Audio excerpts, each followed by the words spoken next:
Back when times were more simpler, as they say, George Clifford from Tewantin was working at a lighthouse, and he had a hobby of collecting bottles that were washed up on shore, and also collected bottles from Queensland ambulance workers. His collection was so large he thought outside of the box and needed storage.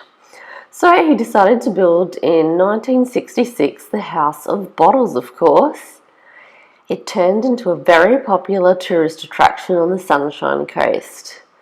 The Premier even wrote to George praising him on establishing this attraction and visited with his wife. So this House of Bottles was made of approximately 35,000 of them, and if you went inside there was a large collection of other unique bottles, some even being about 2,000 years old. It was a landmark on the Sunshine Coast in its heyday, a sort of museum if you like. People would come from far and wide to see this unusual sight. Apollo astronaut Jim Irwin also visited and autographed a Jim Beam bottle. As well as the collection, the attraction had a large bottle with the slide down the side, and of course the bathrooms followed suit.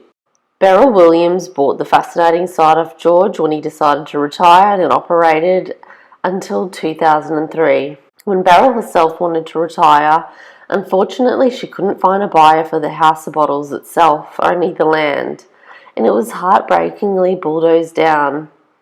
The spirits of many were shattered watching the historic, unique spot be obliterated, and sadly Beryl passed away in 2014. Now a modern house has been constructed here. I wonder if the owners know of all the visitors that had trod on this land. Thanks George and Beryl for creating many memories for people.